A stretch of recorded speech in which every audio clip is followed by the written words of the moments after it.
Good afternoon students. आपको हर video से पहले पीडीएफ दिया जाता है और उस पीडीएफ के बाद में हम इसका डिस्कशन करते हैं। तो औरंगजेब की राजपूत नीति आज हमारा टॉपिक रहेगा। जैसा कि आपको विदित है, औरंगजेब के पूर्वज शाहजहाँ, उससे पहले जहांगीर और उससे पहले अकबर थे। उन्होंने राजपूतों के साथ सहयोग की नीति अपनाई थी। अकबर ने इस नीति को शुरू किया था राजपूतों के साथ सहयोग लेने से, और जहांगीर और शाहजहाँ ने इसका निर्वहन किया। लेकिन अनायास ही औरंगजेब ने अपने गलत सोच के कारण उन्होंने राजपूत नीति को जो है डिस्ट्रॉय कर दिया और उन्होंने राजपूतों के साथ अविश्वास की नीति जो है अपनाई। हालांकि इसके पीछे एक कारण ये भी है, उत्तराधिकार युद्ध में जब बहादुरगढ़ का युद्ध हुआ था और धर्मत का युद्ध हुआ था, उसमें क्रम से मिर्ज़ा राजा जय सिंह आमेर और जसवंत सिंह मारवाड़ औरंगज़ेब के खिलाफ लड़ रहे थे। इसलिए दारा के साथ लड़ रहे थे, यूँ कह सकते हैं हम। तो इससे कहीं न कहीं औरंगज़ेब के मन में एक ऐसा भाव था कि कहीं भी ये दोनों धोखा दे सकते हैं। इसलिए उन्होंने सदैव इनको दूरस्थ प्रदेशों का सूबेदार बनाए रखा और उनके साथ अविश्वास की नीति अपनाई।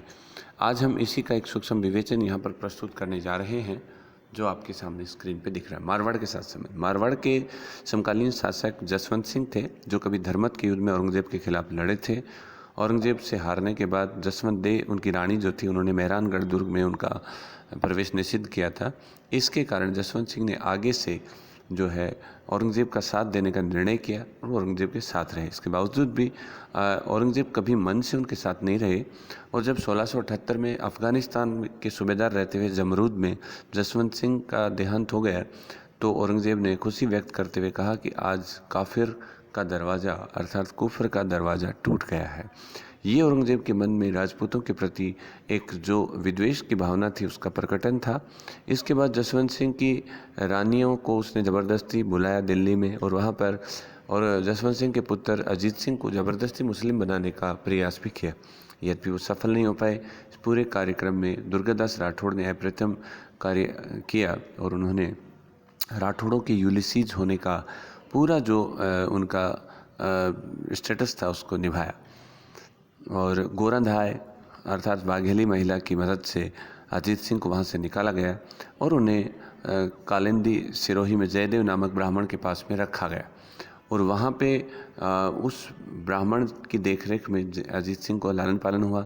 लेकिन बाद में वहाँ से जान को खतरा मानते हुए उन्हें राज सिंह मेवाड़ के पास भेजा गया। राज सिंह मेवाड़ चूँकि अजीत सिंह का नाना था, क्योंकि अजीत सिंह की माँ का चाचा था वो, इसलिए उन्होंने उनको संरक्षण दिया। राठौड़ सिसोदिया गुट बनाया और 1679 में और 1681 तक ये गुट प्रभावी रहा। और इस तरीके से देखा जाए तो लेकिन फिर भी दुर्गादास राठौड़, मेवाड़ और इन सब के सहयोग से अजीत सिंह संघर्ष करते रहे और औरंगज़ेब की मृत्यु तक संघर्ष करते रहे। तब तक उन्होंने मारवाड़ नहीं लौटाया। ये उनकी अदूरदर्शिता का परिचायक था और व्यर्थ ही उन्होंने अपना दुश्मन उन्हें बनाया था। अगर हम बात करते हैं आमेर के साथ संबंध की, तो आमेर के मिर्ज़ा राजा जय सिंह जो थे, वो बहादुरगढ़ के युद्ध में दारा सिखों के पक्ष में लड़े थे और उस युद्ध में दारा की जीत हुई थी। लेकिन बाद में उन्होंने भी पासा पलटते हुए औरंगज़ेब की सेवाएं स्वीकार की। 1665 में उन्होंने शिवाजी के साथ पुरंदर की संधि भी संपन्न की थी। लेकिन फिर भी ये जसवंत सिंह से तो ज़्यादा विश्वस्त रहे, लेकिन फिर भी दिल में जगह नहीं बना पाए। अगर हम बात करते हैं मेवाड़ के साथ रिलेशनशिप की, तो मेवाड़ में महाराणा राज सिंह औरंगज़ेब की नीतियों के विरोधी थे, क्योंकि औरंगज़ेब धार्मिक रूप से कट्टर थे। उन्होंने जजिया लगाया, इसका विरोध उन्होंने किया। औरंगज़ेब ने मंदिर तोड़ने के आदेश 1669 में बनारस फरमान के द्वारा दिए। तब उन्होंने विभिन्न मंदिरों को संरक्षण दिया और जो श्रीनाथ जी की मूर्ति लेकर आए, जो गोसाई संप्रदाय के लोगों को नाथद्वारा में, सिहाड़ गांव में, जिसका पुराना नाम था, संरक्षण दिया और यहीं पर श्रीनाथ जी का भव्य मंदिर जो है उसको बनाने में अहम योगदान दिया। और इसके अलावा अजीत सिंह को तो उन्होंने सहयोग दिया ही दिया था। इसके अलावा मेवाड़ के राज सिंह ने चारुमती किशनगढ़ की राजकुमारी से विवाह भी किया, जिससे औरंगज़ेब शादी करना चाहता था। इस तरीके से देखा जाए तो मेवाड़ जो है उसको लेकर औरंगज़ेब कभी ईजी नहीं रहे, महफूज वो नहीं रह पाए। और जो औरंगज़ेब का एक विद्रोही पुत्र अकबर था, उसको भी राज सिंह और दुर्गादास राठौड़ जैसे वीरों का संरक्षण प्राप्त था। तो देखा जाए तो बेवजह औरंगज़ेब ने राजपूतों को अपने विरुद्ध किया और उनकी महत्वपूर्ण सेवाओं से स्वयं को वंचित किया। और इसी कारण से जब दक्षिण में विद्रोह हुआ और तब राजपूतों के सहयोग की जो उत्कट इच्छा उनकी थी वो शायद फलीभूत नहीं हो पाई और वो दक्षिण में फंस के रह गए। तो ये कहीं न कहीं राजपूतों की इस नीति के कारण उनको ये पे करना पड़ा।